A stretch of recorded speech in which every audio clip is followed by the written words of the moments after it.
Assalamu alaikum viewers, welcome to my channel English Words. In my today's video I will start new poem, A Heritage of Trees.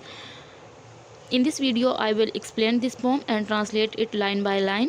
So if you have not subscribed my channel, please subscribe my channel English Words for further help and press bell icon so that you will not miss any update.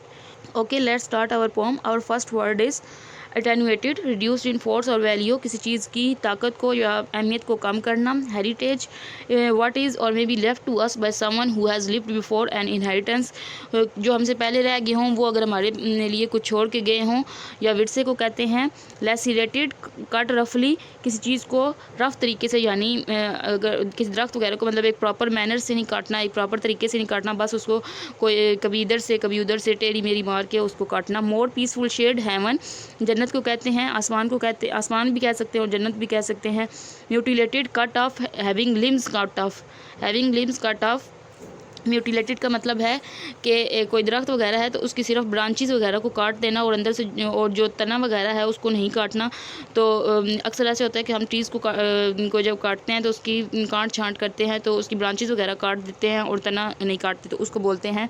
Royal patronage, support given by a ruler, अगर कोई हुक्मरान जो है वो कोई तावन करता है, कोई हेल्प करता है दूसरों की, तो उसको बोलते हैं. ट्रेजिक, सैड, डिस्ट्रेसिंग, ट्रेजिक का मतलब होता है गमगीन.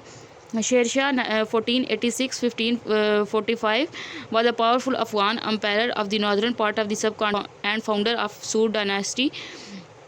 शेरशाह 1486 से लेके 1545 तक और एक बहुत ही पावरफुल अफ़गान में रहने वाला एक बादशाह था जो बरज़गीर के जनूबी से में रहता था और सूड डायनेस्टी का फाउंडर था, उसका बानी था. Okay, let's start our poem. I saw a man attack a tree today. The road from Peshawar to Attak. About 20 miles along it, there you'll see a tragic sight. A line of noble trees mutilated, branches ripped from their trunk. The trunk themselves wounded, lacerated. Some live attenuated cripples. Some have died. Their sides the sun, their scabs and scars defy repair.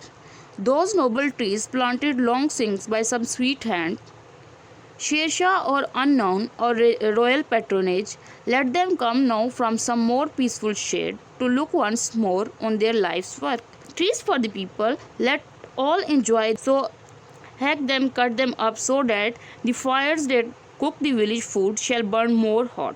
Trees are our heritage and ash so holy. David Horsburgh. I saw a man attack a tree today, the road from Peshawar to Attak. About 20 miles along it, there you saw a tragic sight.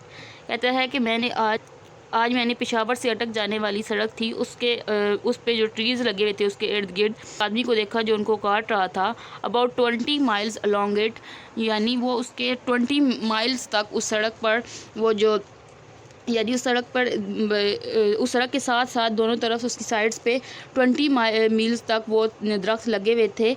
There you'll see a tragic sight, और अब आपको उधर एक बहुत ही गमगीन सूरत हाल देखने को मिलेगी. A line of noble tree mutilated, branches ripped from their trunks. एक लाइन थी जो बहुत अच्छे ट्रीज़ थे, नोबल ट्री थे. ये नोबल ट्रीज़ वजह से क्योंकि उससे बहुत अच्छे ट्रीज़ थे जिनके वो म्यूटिलेटेड यानी उसकी ब्रांचेस जो थी उसको काट दिया गया, ब्रांचेस रिप्ट कर दी गई. अल्टीमेटली फ्रॉम देयर ट्रंक्स, उनके जो तने थे वहाँ से उनकी ब्रांचेस जो थी उनको काट दिया गया. द ट्रंक्स देमसेल्फ वुंडेड, और जो ट्रंक्स भी थे उनके तने भी थे वो भी जो थे वो वुंडेड थे, वो भी ज़ख्मी हुए हुए थे, उन पर भी निशान लगे हुए थे. लेसिरेटेड, और उनको काटा गया था. वो वुंड मतलब जो ट्रंक्स थे वो कैसे वुंडेड थे, उसको उस पर भी कुल्हाड़ी से या किस काटने वाली से उसको टेढ़े मेरे उसको इधर उधर मार के उसको भी ज़ख्मी किया गया था या उसको भी नुकसान पहुंचाया गया था, तो वो भी ऐसे थे. सम लिव अटेनुएटेड क्रिपल्स, कुछ थे जो ऐसे लगता था जिनकी फोर्स बिल्कुल ख़त्म हो गई है और अब उनकी कोई वैल्यू नहीं रही, और वो क्रिपल्स कहते हैं माजूर लोगों को. तो इधर वो दरख्तों को कह रहे हैं कि कुछ तो उन्होंने बिल्कुल माजूर कर दिए थे, कोई ऐसे कर दिए थे कि ना अब उनकी कोई वैल्यू है, उन दरख्तों की कोई अब वैल्यू नहीं रही. कि पहले उनको अगर वो साया देते थे या उनका कोई जो वो उनका फंक्शन था जो कोई काम आते थे हमारे, लेकिन अब उन्होंने उसको इतना ख़राब कर दिया है कि वो बिल्कुल माजूर हो चुके हैं, किसी काम के नहीं रहे। सम हैव डाइड, और उनमें से जो कुछ हैं वो तो बिल्कुल ही डाइड है, यानी वो बिल्कुल ही ख़त्म हो चुके हैं। They are side by the sun, their scabs and scars defy repair. उनकी जो साइड्स हैं अब वहाँ पे सूरज की रोशनी पड़ती है और उन पे जो स्कैब्स, उनके जो निशान वगैरह पड़ गए हैं उनके ऊपर जो कुल्हाड़ी वगैरह के, वो अब ठीक ही नहीं हो सकते, यानी उन्होंने इतने उसको बुरे तरीके से उनको काटा है। Those noble trees planted long since by some sweet hand, वो बहुत ही नोबल ट्री थे, बहुत ही अच्छे ट्रीज़ थे जो कि किसी नोबल इंसान ने लगाए थे, और बहुत अरसा पहले कुछ स्वीट हाथों ने, यानी कुछ रहमदिल हाथों ने, या किसी रहमदिल इंसान ने, या किसी अच्छे इंसान ने उनको लगाया था। शेरशाह और अननाउन और रॉयल पेट्रोनेज। शेरशाह था, वो या तो शेरशाह ने लगाए थे या किसी और आदमी लगाए थे जिसको हम जानते नहीं हैं, या फिर रॉयल पेट्रोनेज, या फिर जो उधर उस टाइम की हुकूमत थी उनकी मदद से उनको लगाया गया था। Let them come now from some more peaceful shade, अब उनको आने दो किसी मोर पीसफुल शेड, यानी हेवन से, जन्नत से, यानी उन्होंने इतना अच्छा काम किया है। उन्होंने इधर मोर पीसफुल शेड का इसलिए जिक्र किया है कि उन्होंने इतना अच्छा काम किया, उन्होंने इतने अच्छे दरख्त लगाए हैं जो इतने फ्रूटफुल हैं और इतने फ़ायदेमंद हैं, तो इस वजह से वो जन्नत में ही गए होंगे, उन्होंने इतना अच्छा काम किया है। तो इस वजह से उन्होंने कहा है मोर पीसफुल शेड कि अब उनको जन्नत से वापस आने दो, to look once more on their life's work, कि वो उनकी जो पूरी ज़िंदगी का जो काम है वो उसको एक नज़र देखें कि मतलब अब उसकी क्या हालत हो गई है। ट्रीज़ फॉर द पीपल, ये वो दरख्त थे जो उन्होंने लोगों के लिए लगाए थे। Let all enjoy them, hack them, cut them up so that the fires that cook the village food shall burn more hot. उन्होंने लगाए थे लोगों के लिए कि वो उसको इन्जॉय करें, उनको काटें या उनको उसकी लकड़ी को इस्तेमाल करें, और विलेज का जो लकड़ी है, विलेज में लकड़ी इस्तेमाल करें और खाना वगैरह पकाने में, और वो उनकी मदद हो। लेकिन अब उन्होंने उसका, अब भी वो एक दफ़ा आएँ और देखें कि अब उनका लोगों ने क्या हशर कर दिया है, उनको बुरे तरीके से काट रहे हैं और अब वो किसी काम के नहीं रहे।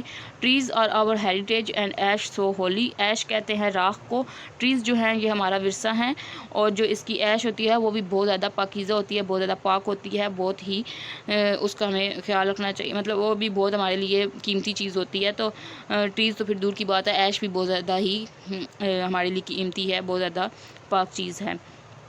डेविड हॉर्सवर्थ की बुक की पोम है, जिसमें असल में उन्होंने बताया है कि पेशावर से अटक जाने वाली सड़क थी, उस पर बहुत पहले बहुत ही कदीम बहुत ही पुराने दरख्त थे जो बहुत पहले शेरशाह जो था उधर का हुक्मरान, उसने लगाए थे या किसी आदमी ने लगाए थे, या मतलब बहुत वो पुराने थे दरख्त और बहुत ही वो कीमती थे, यानी और फ़ायदेमंद भी थे। वो जा रहे थे, उन्होंने देखा कि एक आदमी उनको काट रहा है, और वो बहुत ही गमगीन नज़ारा है देखने के लिए, कि उन्हें देख के बहुत दुख हुआ कि, और उनको बहुत बुरे तरीके से काटा गया था। कुछ तो जो थे उनकी ब्रांचेस काट दी गई थी, उसकी टहनियाँ काट दी गई थी, कुछ थे जिनको माजूर कर दिए गए थे, यानी उनकी अब कोई वैल्यू नहीं रही, कोई उनकी फ़ायदा नहीं रहा, और कुछ जो थे वो बिल्कुल ही ख़त्म कर दिए गए थे। तो वो कहता है कि जिन्होंने लगाए थे बहुत अरसा पहले, कि अभी वो एक दफ़ा वापस आएँ और उनको देखें कि अब उनकी क्या हालत हो गई है, तो उनको अंदाज़ा हो कि फिर उनको इस बात का अंदाज़ा हो कि उन्होंने जो इंसानों के लिए लगाए थे दरख्त, के गांव के लोग हैं वो उसको काटें या उसकी लकड़ी को इस्तेमाल करें, उसको ईंधन के लिए इस्तेमाल करें, अपने गांव का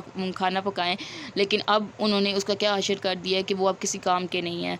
तो वो लास्ट में मैसेज देना चाह रहा है कि ट्रीज़ तो हमारा विरसा होते हैं, तो इसकी तो ऐश जो होती है, राख जो होती है, वो भी बहुत ज़्यादा पाक होती है, बहुत ज़्यादा हमारे लिए इंपॉर्टेंट होती है। तो हमें तो फिर ट्रीज़ जो हैं वो तो उसका बहुत ज़्यादा ख्याल रखना चाहिए। लास्ट लाइन 2 लाइन्स में वो हमें ये मैसेज देना चाह रहा है। ओके व्यूअर्स, ये थी हमारी poem a heritage of trees. I hope you have understood it. So if you have not subscribe my channel, please subscribe my channel English words for further help and press bell icon so that you will not miss any update. And if you have any question, any query, you can ask me in the comment section. Okay, thanks. Allah Hafiz.